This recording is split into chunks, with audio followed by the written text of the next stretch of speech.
historic conflicts. 1453, a city stood between two worlds, and one empire stood on the edge of oblivion.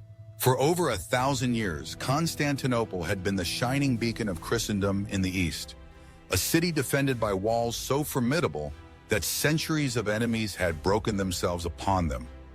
Once the heart of a mighty empire stretching from Spain to Syria, now only the city itself remained, a solitary island of faded splendor, hemmed in by the swelling tide of the Ottoman Turks. Overhead, storm clouds gathered. In the shadows beyond the walls, the fate of empires hung in the balance. Our story begins long before the first cannon thundered. For centuries, the Byzantine Empire had withered under the relentless pressure of invasion, civil war, and betrayal. On a map, the empire's borders once sprawled across continents. But by the mid-15th century, those borders had shrunk to a single point: the ancient city of Constantine, surrounded by hostile lands, its people weary but unbroken.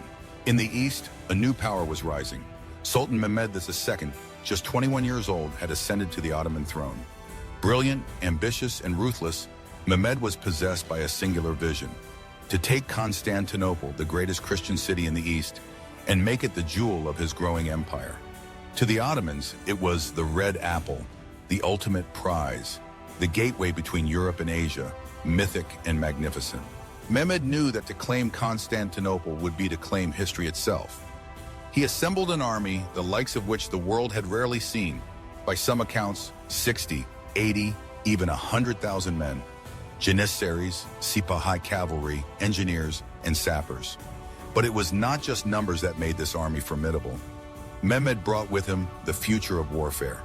Gigantic cannons forged by the Hungarian engineer Urban. The largest, the Basilica, was a monstrous engine capable of hurling stone balls weighing over 1,000 pounds further than any weapon before. Inside the city, Emperor Constantine Lelef's Palaiologos prepared for the end. He was the last of a long line of emperors tracing their lineage back to Rome itself. The burden of Byzantium's legacy rested heavily on his shoulders, but he did not flinch. With him stood a meager force, perhaps 7,000 defenders, Greeks, Italians, mercenaries, and citizens. Among them, the Venetian commander Giustiniani, whose skill with fortifications would prove vital in the days to come. As the first light of April 6, 1453, broke over the city, the Ottoman banners unfurled beyond the walls. The siege had begun.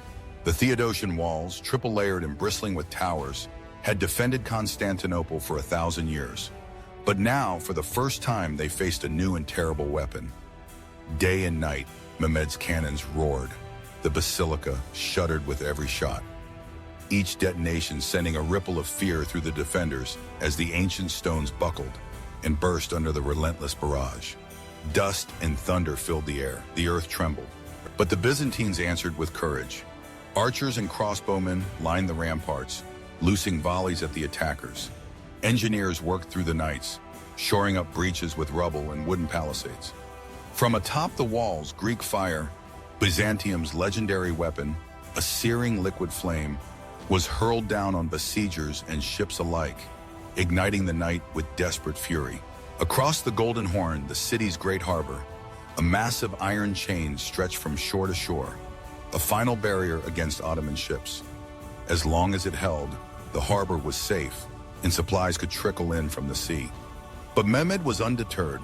In an audacious feat, his engineers built a wooden road overland and, greasing the timbers, dragged scores of war galleys across hills and fields, bypassing the chain entirely. By morning, the defenders awoke to find the enemy's fleet inside the harbor itself. The city was now surrounded on every side. The days bled into weeks. Food grew scarce. The city's churches were filled with prayers and weeping. Above the quays, Emperor Constantine rode the walls, inspiring his men by example. He was everywhere, patching defenses, rallying his spirits, promising that as long as he lived, the city would not fall. But the Ottoman noose tightened. Night after night, sappers tunneled beneath the walls, only to be met by Byzantine countermines and fierce resistance underground. Assault after assault was hurled back by the defenders, but with every passing day, the walls grew weaker and the defenders fewer. Hope faded. Primary sources from the siege tell of the terror and the valor. One eyewitness, the Venetian Niccolo Barbaro, wrote, "Our hearts failed us, for we saw death before our eyes, but the emperor fought like a common soldier, refusing to abandon his post." On May 28th, the city's defenders gathered in Hagia Sophia, the great cathedral, for one final prayer. Candles flickered in the gloom. In the streets, men embraced their families, knowing the end was near. As darkness fell, Mehmed's armies prepared for the final assault. In the pre-dawn hours of May 29th, the Ottoman trumpets blared. Tens of thousands surged toward the battered walls, storming the breaches with ladders and grappling hooks. The defenders fought with everything they had: arrows, swords, boiling oil. For hours, the outcome hung in the balance. But then, in the chaos at the Kirkaporta gate, a small door was left open. Ottoman soldiers poured through. The defense collapsed.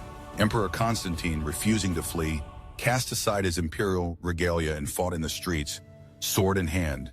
His fate is lost to history. He was last seen surrounded by foes, dying as a soldier and a king. After 53 days, the walls fell. The Ottomans flooded into the city, their banners unfurling above the battered towers. The great dome of Hagia Sophia echoed with cries and lamentations. The last emperor died with sword in hand, and the Byzantine Empire, once the glory of Rome, was no more. Mehmed the Conqueror entered Constantinople as its new master. He rode through the shattered gates and made his way to Hagia Sophia, where, in a symbolic gesture, he ordered the cathedral to be cleansed and transformed into a mosque. The city's ancient name faded into history, and from its ashes rose Istanbul, the new heart of the Ottoman Empire. The fall of Constantinople sent shockwaves across the world. For Christians, it was a day of mourning, the end of the empire that had carried the legacy of Rome for 1,000 years. For Muslims, it was a triumph foretold, the fulfillment of ancient prophecies. For Europe, it was a wake-up call. Refugees and scholars fled west, carrying with them the knowledge and culture of Byzantium, fueling the Renaissance and changing the course of history.